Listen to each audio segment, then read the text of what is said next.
예레미야가 계속 되고 있습니다. 이번 주간은 중심되는 부분이 7장의 성전 설교 부분이었습니다. 성전 문 앞에 서서 예레미야가 선포하였던 말씀이죠. 그리고 그 성전 설교가 마쳐지고 나서는 이제 8장부터 10장까지 이전의 4장부터 6장까지 선포하였던 심판의 메시지를 다시 반복해서 선포합니다. 형태는 그렇죠. 심판의 선언을 선언하고 왜 이렇게 심판을 받을 수밖에 없는지에 대하여 또 추가로 언급한 다음에 그 심판의 모양은 어떻게 될 것이다 라고 하는 것까지 자세하게 알려줍니다. 그러면서 그 심판의 선언과 함께 계속해서 언급되는 내용이 심판의 원인이 되는 것들에 대해서 살펴보게 하시는데, 주로 백성들의 완악함, 제사장, 선지자와 같은 종교 지도자들의 거짓됨, 그리고 정치 지도자들의 불신종, 이런 것들로 이제 압축이 되어져 갑니다. 그래서 에레미야 전체 성경을 통하여서 하나님께서 우리에게 꼭 기억하라고 하는 것을 꼽으라면 두 가지입니다. 그게 뭐냐면 우상 숭배로 인한 파괴성, 우상을 숭배하면 하나님의 백성의 삶이 어떻게 파괴되는지, 그 다음에 그 우상 숭배로 인하여서 일상에서 일어나는 죄, 그 죄의 문제가 우리의 마음을 얼마나, 그리고 우리의 일상을 얼마나 하나님 앞에서 완악하게 하는지, 그 죄의 완고함에 대해서 반복해서 선포하는 겁니다. 여러분, 에레미야의 메시지는 심판 메시지이기 때문에 아이고 이거 앞에서도 한 것 같은데 또 하네, 그리고 나면 또 그 다음에도 이어지거든요. 이게 지속적으로 반복이 된다는 겁니다.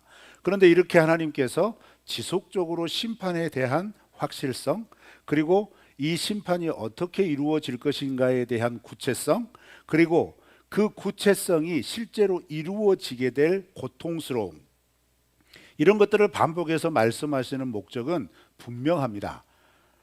우상 숭배는 그렇게 우리를 파괴시킨다는 겁니다. 그리고 그렇게 우상 숭배로 인하여서 파괴된 삶 속에서 자라나는 죄 때문에, 그 죄로 인하여서 하나님 앞에 보여지는 완고함과 완악함은 자기 자신이 하나님 앞에서 스스로 돌이킬 수 없을 만큼 하나님과 멀리 떨어져 버린 상태가 될 거다라고 하는 것을 반복해서 이야기해 주는 겁니다.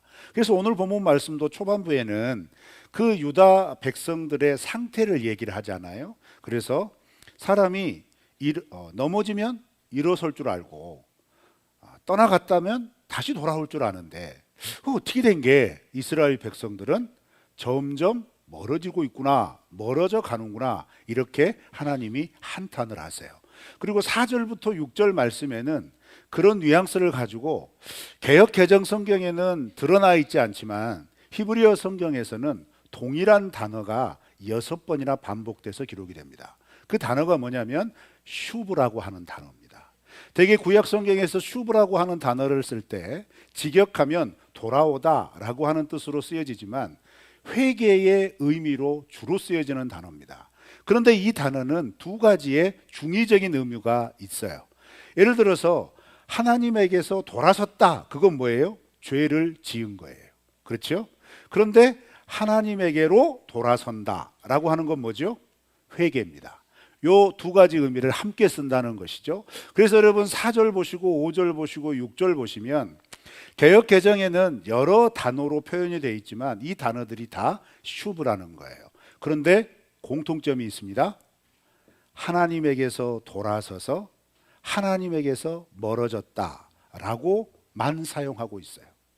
그것은 뭐냐면 늘 하나님과 함께하고 하나님과 동행해야 할 이스라엘 백성들이 어느 순간 하나님에게서 돌아서고 돌아선 상태에서 계속해서 떠나갔다는 겁니다. 그렇게 떠나간 상태에서 하나님께서 답답하셔서 이렇게 표현하시죠. 우리 7절 말씀을 다 같이 읽어볼까요? 시작. 공중의 학은 그 정한 시기를 알고 산비둘기와 제비와 두루미는 그들이 올 때를 지키고는 내 백성은 여호와의 규례를 알지 못하도다. 네, 하나님께서 예를 들으세요. 4절부터 6절 말씀은 직접 백성들을 향하여 지칭하여 너희들 왜 그러니? 넘어졌으면 일어설 줄도 알고 떠나갔으면 다시 돌아올 줄도 알아야 되는데 너희들 그렇게 못하는구나, 이렇게 한숨을 지시지만 그것을 더 구체적으로 무엇을 빗대어 설명하시냐면, 공중의 학도 자기가 이동할 때를 안다. 그리고 산비둘기, 제비 이런 것들도 자기들이 정한 때를 따라 움직인다, 이렇게 얘기하죠. 여러분, 개혁개정에서 이렇게 언급한 이 새들은 그 지역에서 철새입니다. 그래서 여름 철새, 겨울 철새를 다 지금 예를 들어서 얘기를 하는 거예요. 그 말은 뭐죠? 겨울이 되면 어김없이 이 새들이 온다는 거예요. 그리고 여름이 되면 어떻게 한다고요? 어김없이 떠나가요. 그리고 다시 그 겨울 철새, 여름 철새가 서로 그 자리를 맞바꾼다는 거죠. 그런데 이렇게 정한 법칙을 따라 하물며 새들도 움직이는데, 이스라엘 백성들은 하나님의 백성으로 언약을 맺었고 그렇게 언약을 맺은 대로 살아가야 하는 것이 당연한데 그 언약의 법을 잊어버렸다는 겁니다. 그래서 7절 후반절에 보면 내 백성은 여호와의 규례를 잊어버렸구나, 이렇게 표현하잖아요. 여기에서 여호와의 규례라고 번역된 규례는 히브리어로 미시파팀입니다. 그런데 이 미시파팀은 어떤 의미를 가지고 있냐면 다른 의미가 아니에요. 이 의미는 이런 것에 대해서는 이렇게 하여라 라고 하는 규정을 해놓았다라는 겁니다. 사전적인 의미로는 옳고 바른 것, 이렇게 번역할 수 있는데 좀 더 넓게 번역을 하자면 뭐냐면 어떤 상황에서는 이렇게 하여라 라고 하는 그 상황에 맞는 요구가 기록되어 있다라는 거죠.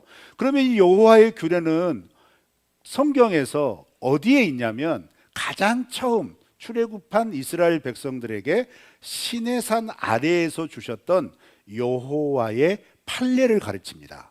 그게 뭐냐면 출애굽기 21장에서 23장까지 기록된 율법들이란 말이에요. 그러니까 잘 생각해 보세요. 지금 예레미야가 하나님의 백성이라고 스스로 자부하는 남유다 백성들에게 너희들은 하나님의 율법을 잃어버렸다, 이렇게 선언한 거예요. 너희들은 하나님의 말씀을 잊어버렸다, 이렇게 선언한 겁니다. 그러니 가만히 있겠어요? 이스라엘 백성들이 항의합니다. 종교 지도자들이 항의합니다. 무슨 소리냐? 우리가 왜 그걸 잊어버렸냐? 말도 안 된다, 이렇게 하면서 특히 이 여호와의 규례가 기록된, 좁게 말하면 출애굽기 21장부터 23장까지를 가르치는 부분이긴 하지만 넓게 얘기하면 여러분 그렇게 또 표현을 하죠. 여호와의 말을 잃어버렸다, 망각했다, 이런 표현도 나오거든요. 이건 또 뭘 의미를 하냐면, 자, 한번 읽어볼까요? 8절 하반절부터 9절까지 우리 다 같이 한번 읽겠습니다. 시작.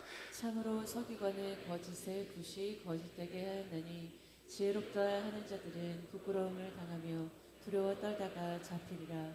보라, 그들이 여호와의 말을 버렸으니 그들에게 무슨 지혜가 있으랴. 여호와의 규례를 잊어버렸다. 그러니까 8절 상반절에서는 우리가 어떻게 그걸 잊어버렸냐, 너희들이 어찌하여 그걸 잊어버렸느냐라고 하는 에레미야의 그런 한탄스러운 자조 속에 이스라엘 백성들의 반응했을 것 아니에요?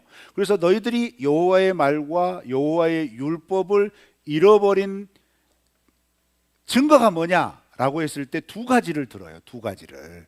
그 두 가지가, 첫 번째는 8절 하반절에 서기관의 거짓의 붓이 거짓되게 만들었다, 요 부분을 얘기를 하는 거고, 두 번째는 그런 거짓의 붓에 의해서 거짓된 것을 가르침을 받아버려서 진짜 참을 잃어버렸다. 그래서 그 표현을 어떻게 합니까? 9절 하반절에서 여호와의 말을 잊어버렸다, 이렇게 얘기합니다. 여기서 여호와의 말이라고 번역된 말은 또 히브리어로 뭐냐면 토라입니다. 토라.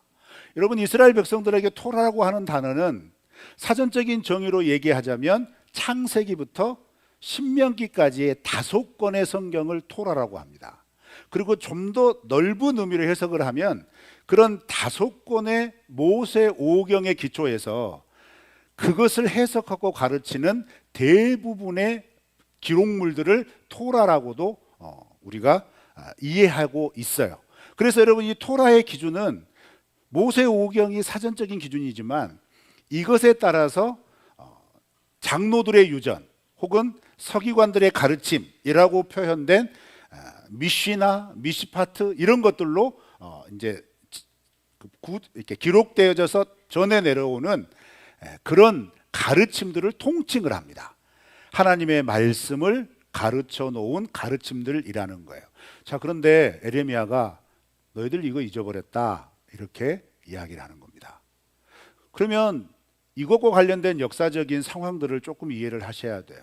이게 말이 안 되거든요. 왜냐하면 지금 이 상황을 이야기하는 역사적인 사건은 예레미야가 선지자로 부름을 받았을 때가 언제냐면요, 요시야 왕 때입니다. 요시야 왕 때. 그런데 이 요시야 왕은 남유다 왕 중에서 가장 하나님의 마음에 합한 왕 중에 하나였습니다. 왜냐하면 이 요시야 왕의 업적이 무엇이냐면요, 성전을 재정비합니다. 그래서 성전 제사를 회복을 시켜요. 그렇다면 성전 제사가 그 전에 언젠가 끊어졌다는 얘기가 되겠죠. 그러면 언제 끊어졌느냐? 요시야 왕의 바로 직전 왕이 므낫세 왕입니다. 므낫세 왕은 남유다 왕들 가운데 가장 악한 왕이라고 성경이 기록을 해요. 그런데 이 므낫세 왕의 치적을 이야기할 때 다른 얘기하지 않습니다. 므낫세 왕은 성전 제사를 폐하고 바알 제일을 활성화시키고 심지어는 예루살렘의 남서쪽에 있는 골짜기, 흰놈의 아들의 골짜기에 몰렉의 제단을 만들어서 인신 제사를 드리게 했던 왕이 므낫세입니다. 그 므낫세 통치 하에서 지낸 이스라엘이, 남유다가 요시야가 왕이 되고 나서 종교 개혁이 일어난 거예요. 그래서 성전에서 제한되어져 있었던 제사를 다시 온전하게 복구를 시키고, 그렇게 복구를 시키기 위하여 온전하게 성전을 수리하는 과정에서 다 없어져 버린 것 같았던, 므낫세 왕 때 바알을 섬기게 하고 몰렉을 섬기게 하고 무수한 우상들을 섬기게 하면서 도외시 되었고 잃어버린 줄만 알았던, 없어진 줄만 알았던 하나님의 말씀이 기록된, 특히 모세 오경이 기록된, 더욱더 좁혀보자면 출애굽기 21장부터 23장과 같은 하나님의 율법이 기록된 두루마기가 발견이 된 겁니다. 그러니 얼마나 기가 막히겠어요. 야, 하나님께서 지금 우리가 이렇게 하고 있는 종교개혁을 기뻐하시나 보다. 그래서 온전하게 우리에게 이 개혁을 이끌어가기 위해서 우리에게 여호와의 말씀을 주셨다, 여호와의 규례를 주셨구나 라고 여긴 겁니다. 자, 그런데 그렇게 성전이 회복이 되고 하나님의 말씀 두루마기가 발견되어져서 개혁의 박차를 딱 일으키고 있을 때 하나님이 에레미야를 세우신 거예요. 이게 지금 무슨 분위기인지 감이 안 오시죠? 여러분, 구약 성경에서 선지서, 특별히 이 선지서들 중에, 선지서들 가운데 선지자들이 일어나는 배경은 딱 하나입니다.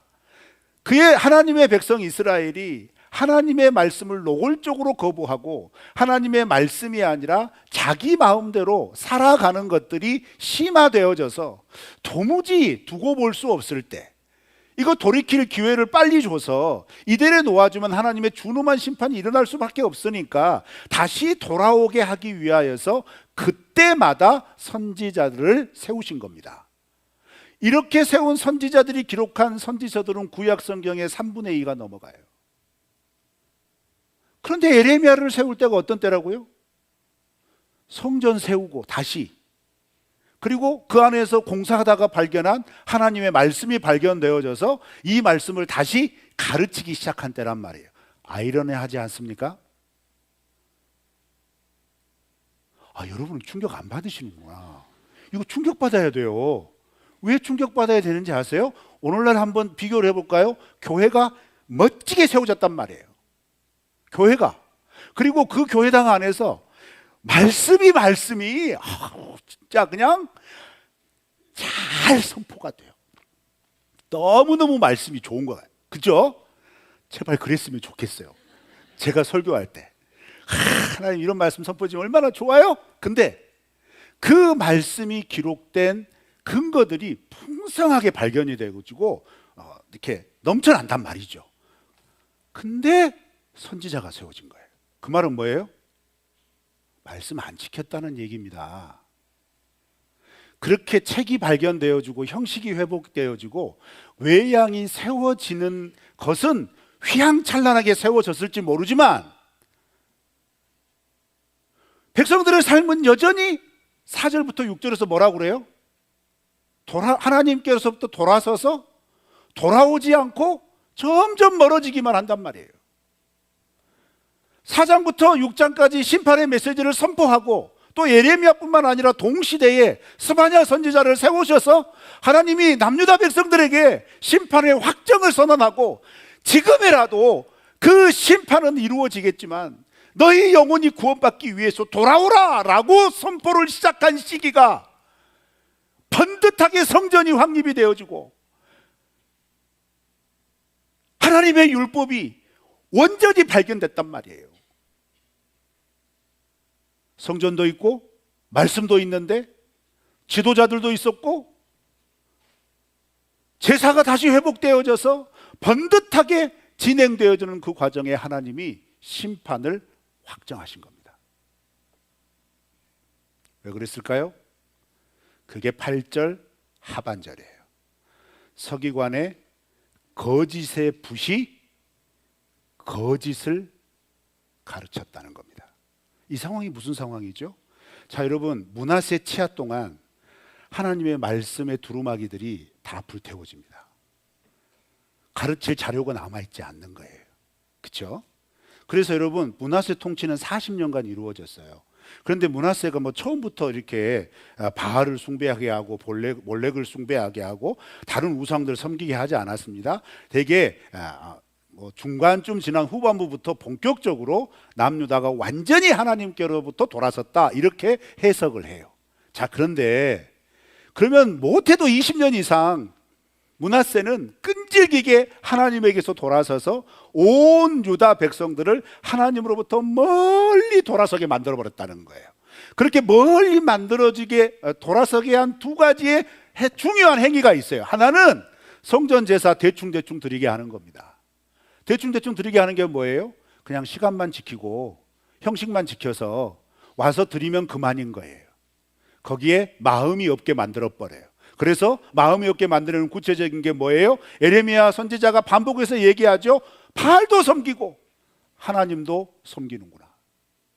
그 다음에 또 한 가지는 뭐냐면 여러분, 하나님께서는 이스라엘 백성들을 출애굽하셔서 가나안 땅을 주시면서 레위 자손들은 특별히 구별하셔서 그들에게 의무를 주십니다. 그 의무가 뭐예요? 너희들은 48개 성읍으로 흩어져서 거기에 거점을 삼고 이스라엘 백성들에게 이 토라를 가르쳐라, 이 율법을 가르쳐라 말씀한 거예요. 그런데 여러분, 이 가르침이 므낫세 기간 동안 어떻게 됐을까요? 무너졌습니다. 가르침이 사라진 거예요. 자, 이걸 반대로 얘기하냐면 가르침을 받지 않았다는 겁니다. 그런데 요시야 왕 때 이게 회복이 된 거예요. 성전도 회복이 됐고 가르칠 수 있는 성경도 발견이 된 거죠. 문제는 뭐냐? 제대로 안 가르친 겁니다. 그래서 여러분, 우리가 이 시대의 사건을 되돌아보면 요시야 왕 때의 종교개혁은 완전한 종교개혁이 될 수 없었던 이유가 뭐였냐면 각 마을마다 그 마을에서 섬기고 있었던 산당은 철거하지 못합니다. 그 산당이 바알들을 섬기는 제단들이었어요. 그러면서 성전 와서 제사 드리고 그러면서 여전히 새롭게 재발견된 이 여호와의 말씀의 두루마기를 가지고 레위 사람들, 제사장들이 가르친 겁니다. 서기관들이 가르친 겁니다. 자, 그런데 문제는 뭐예요? 이렇게 가르칠 때 백성들로 하여금 이것이 하나님의 말씀입니다 라고 하면서 가르치면서도 사람들이 듣기 좋은 말을 가르친 거예요. 하나님이 말씀하시는 것을 가르치는 게 아니라 지금 백성들이 필요로 하는 말씀만 들려준 겁니다. 근데 그 결과를 에레미야가 어떻게 표현을 하냐면 11절에서 이렇게 표현합니다. 우리 다 같이 한번 읽어볼까요? 시작. 그들이 딸 내 백성의 상처를 가볍게 여기면서 말하기를 평강하다 평강하다 하나 평강이 없도다. 네, 무슨 말일까요?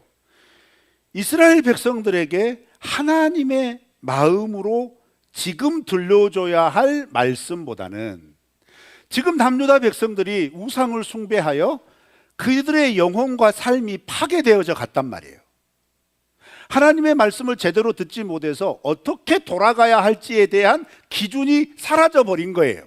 그런데 그러던 상황에서 두루마기가 발견되고, 야 그러면 하나님의 말씀에서 뭐라고 말씀하시는지 좀 들어보자, 우리에게 좀 가르쳐 주세요 라고 해서 가르쳐 주는 말씀이 하나님이 지금 죄의 문제에 대해서 얘기하고 우상 숭배의 파괴성에 대해서 이야기하시는 것은 잠시 덮어두고, 봐라, 하나님이 계시는 도시, 하나님이 거하시는 성전은 무너지지 않는다.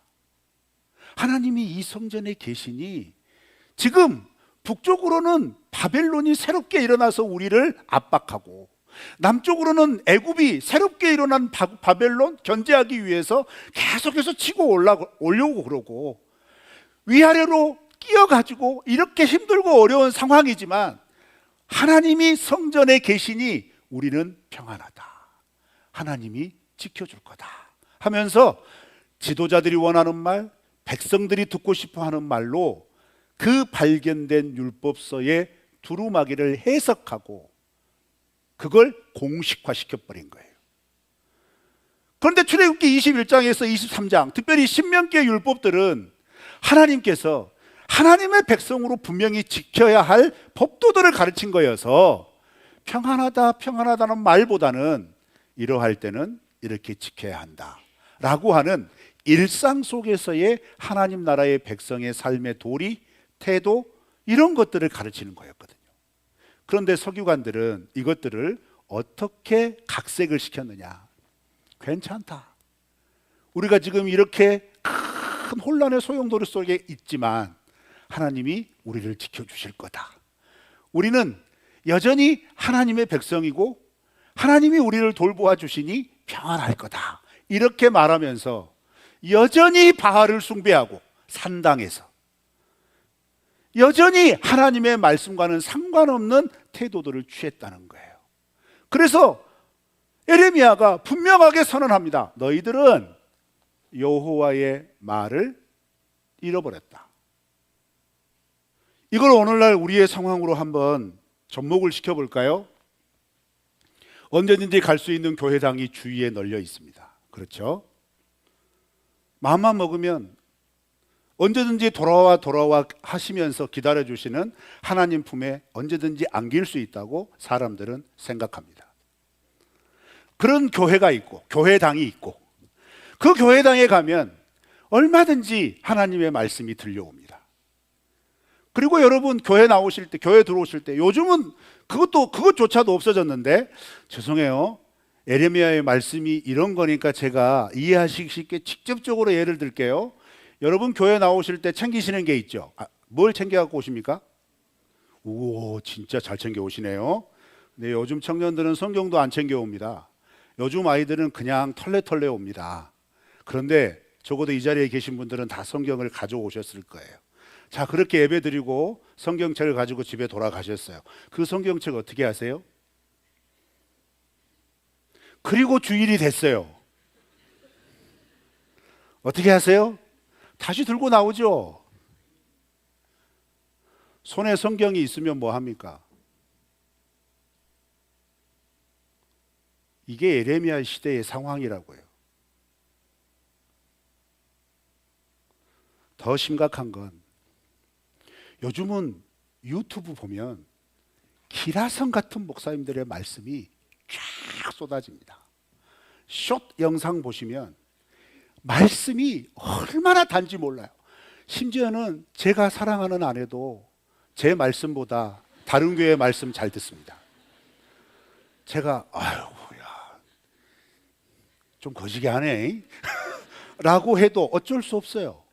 유튜브 보시면 여러분 좋아하시는 목사님 언제든지 말씀 들으실 수 있어요. 그렇죠? 터치하고 듣고 터치하고 껐어요. 그러면 어떻게 해야 돼요? 에레미야가 지적하는 건 정말 심각한 겁니다. 아무리 내 손에 성경이 들려 있을지라도 우리의 일상의 삶에 이 성경이 나에게 어떤 영향력도 끼치지 못한다면 우리는 에레미야의 시대와 다를 바 없는 삶을 살고 있는 겁니다. 아십니까 여러분? 그 사회의 부패와 타락 지수는 종교의 부패와 타락 지수와 비례합니다. 뭐 다른 종교는 얘기하면 안 되죠. 교회의 부패와 타락 지수가 이 사회의 부패와 타락 지수에 비례한단 말입니다. 그러면 왜 그런 부패와 타락이 일어날까요? 번지르한 교회 건물 가지고 있으면 좋습니까? 그러면 되는 겁니까? 여러분 집집마다 성경이 몇 권씩 놓여져 있을 거예요. 집안에 성경책이 신주 닦는 모시듯 놓여져 있으면 되는 겁니까? 아니란 말입니다. 그 말씀이 내 눈앞에 펼쳐져야 하고 내 눈에 읽혀져야 하고 내 마음에 새겨져야 돼서 내 말과 내 행동 속에서 이 말씀이 드러나야 한단 말이죠. 그래야 사는 겁니다.